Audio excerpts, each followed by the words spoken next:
Hello, my friends, and welcome back. Tonight, we're dimming the lights and diving into the shadows where truth is often stranger and far more unsettling than fiction. These aren't tales born from imagination. They are chilling accounts of real events, experiences that have left an indelible mark on those who live them. We will journey from the eerie silence of a forgotten hospital to the unsettling quiet of a suburban home, and finally, into the vast, lonely wilderness. So, get comfortable, make sure your doors are locked, and prepare yourself. These are 3 terrifying true stories that will definitely keep you up all night. Our first story comes from a man named Leo, who worked as a security guard at an old, partially decommissioned hospital. The newer wings were bustling, but the original structure, built in the late 1800s, was a maze of empty hallways and silent rooms, preserved for historical reasons. Leo's patrol route included this old section, a nightly walk that was usually more boring than scary. But one Tuesday, things changed. As he was making his rounds around 2 a.m., he heard it. A faint, melodic humming coming from the abandoned children's ward.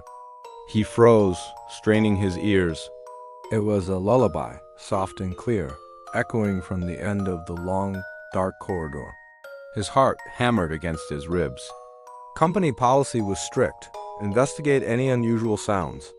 With his hand gripping his flashlight, he slowly advanced. The humming grew louder as he approached the ward's double doors. Pushing one open, the beam of his flashlight cut through the thick darkness, revealing rows of small, empty iron-framed beds. The air was heavy, cold, and smelled of dust and decay. The humming was coming from the far corner of the room. Leo swept his light across the space, and his breath hitched. For a split second, he saw a small figure, a child-sized shadow, sitting on one of the beds. It wasn't solid, more like a distortion in the air, a heat haze in a cold room. Then, just as quickly as it appeared, it vanished and the humming stopped. A profound, unnatural silence fell over the room. Leo didn't wait for another second.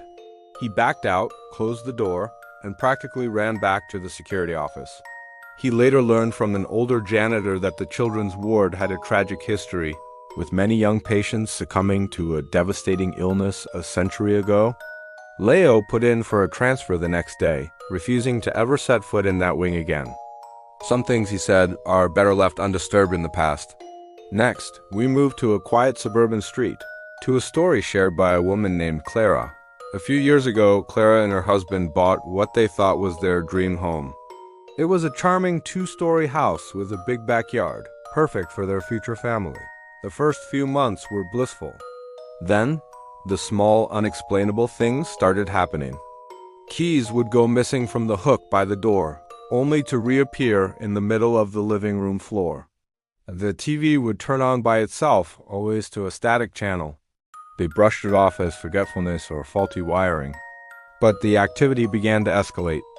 They would hear footsteps upstairs when they were both downstairs, heavy and deliberate, pacing back and forth in the master bedroom. One night, Clara was home alone when she heard a loud crash from the kitchen. She ran in to find every single cabinet door wide open, yet not a single dish was broken. It was as if someone had flung them all open at once with immense force. The breaking point came a week later. Clara's husband was working late and she was reading in bed. She heard a soft scratching sound coming from inside her closet. Her heart pounded, but she tried to convince herself it was just the house settling. The scratching grew louder, more frantic. It sounded like fingernails clawing at the wood. Terrified, Clara slid out of bed and crept towards the door. Mustering all her courage, she flung the closet door open. There was nothing inside, just clothes hanging neatly. But then she looked down. Scratched crudely into the inside of the closet door at about eye level were the words, "Get out." They were fresh, with tiny splinters of wood still flaking off. They sold the house at a loss a month later, never telling the new owners why. They just knew they couldn't spend another night in a house that so clearly didn't want them there. Our final story takes us into the vast, beautiful, and often unforgiving wilderness of the American Northwest. It comes from an experienced hiker named Mark, who decided to go on a solo multi-day trek through a remote national forest. On his third day out, miles from any marked trail, he was setting up camp for the evening when an unsettling feeling washed over him, the distinct primal sensation of being watched. The woods, which had been alive with the chirps of birds and the rustling of squirrels, fell completely silent. It was a heavy, expectant silence that made the hair on his arms stand up. He scanned the dense tree line surrounding his small clearing but saw nothing. He tried to shake off the feeling, attributing it to the isolation, and continued setting up his tent. That night, sleep was impossible. Just beyond the glow of his campfire, he heard a twig snap, then another closer this time. It wasn't the sound of a deer or a bear. It was bipedal, a slow, deliberate patrol just on the edge of the darkness. He sat frozen, clutching a hunting knife, his ears straining for every sound. For hours, this went on. The unseen presence circled his camp, never revealing itself, but always there. Just before dawn, he heard something that chilled him to the bone, a high-pitched, perfect mimic of a woman's scream, followed by a low, guttural chuckle. It sounded both human and yet profoundly not. Mark knew he had to leave.